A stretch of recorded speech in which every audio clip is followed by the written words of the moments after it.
And finally, new rule, since this is Mother's Day weekend, let's pause and take a moment to think about how your mother was always there for you, looking after you and keeping you safe. And then realize that's not Twitter's job.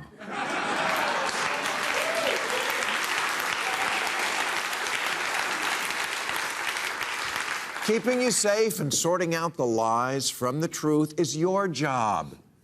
When we talk about misinformation, we always focus on the producers, never the consumers, as if we're all helpless, dumb blondes ready to believe anything, like Donald Trump.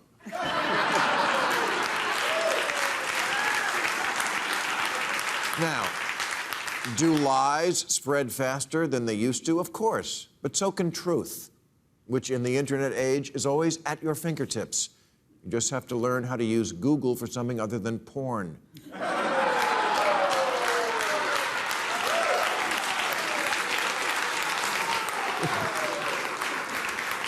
But this idea that we can clean up Twitter and protect you from fake news and disinformation, it's so ridiculous. It's like fact-checking the graffiti on the bathroom wall of a dive bar.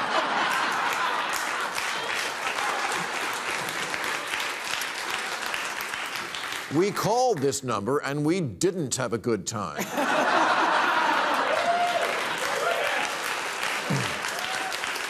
People always lie. That's what people do.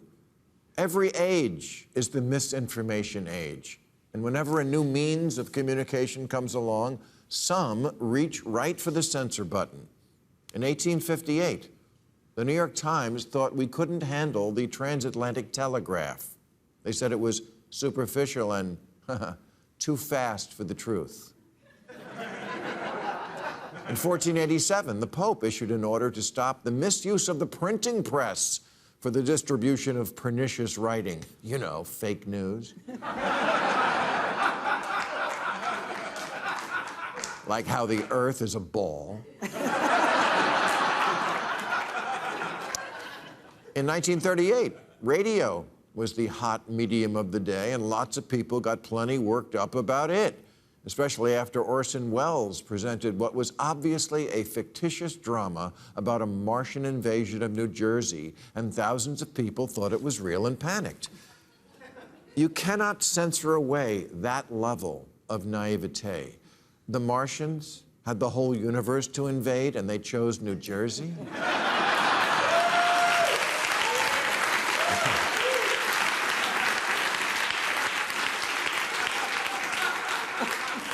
People on social media like to say, I did my research, but it doesn't count if you did your research on social media.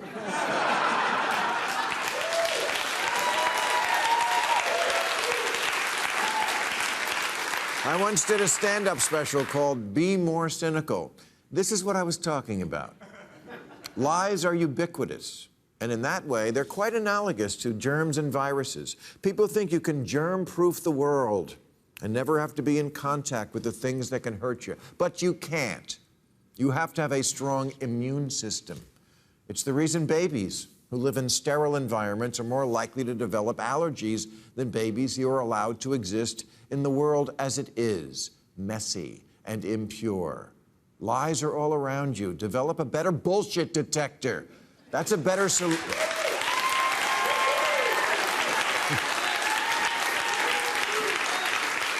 That's a better solution than me giving up what I'm allowed to read. Who decides that? Who decides what gets the no evidence for that sticker slapped on it? Most people in this country still have a religion. They believe they have an imaginary best friend in the sky who they can talk to help them with their problems. Nobody throws up a warning label on that says, there's no evidence for this. Now, conservatives do seem to have a special talent for embracing the real eye-roll stuff, like Hillary's pizza parlor pedophile ring, or Democrats eat babies, lizard people are running the world. But 41% of Democrats last year believed the hospitalization rate if you got COVID unvaccinated was over 50%, when it was actually less than 1%. Somebody's misinformation got to those people. Sometimes misinformation is just history's first draft. I see a lot of things on social media and also on old fucks media.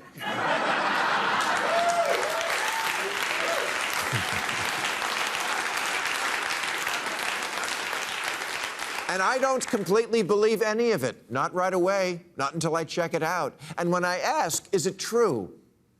Usually the answer turns out to be, well, sort of. Or yes, but, yeah. See, we've all become very adept at saying things that are technically true but lack context, or that leave out half the story. So if we're gonna ban untruth, does that include the half-truth, the quarter-truth? And wait, don't the wokest people in the world believe that what really matters is your truth?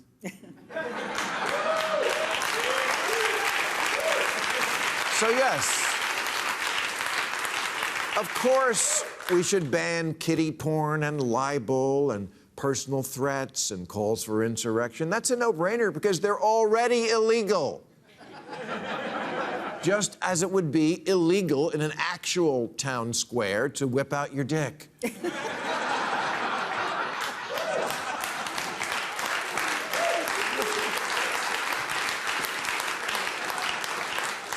And so should it be in the digital town square. And so should bots and deep fakes be banned and anything else that aren't really the people who say they are. But that's an entirely different thing than actual people expressing an opinion as repugnant or offensive or as misguided as some opinions may be. This is still America.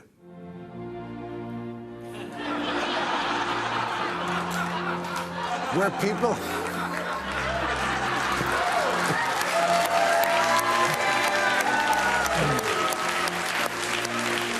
where people have the right to express what they think, including to be wrong, to lie, and yes, the right to be an asshole.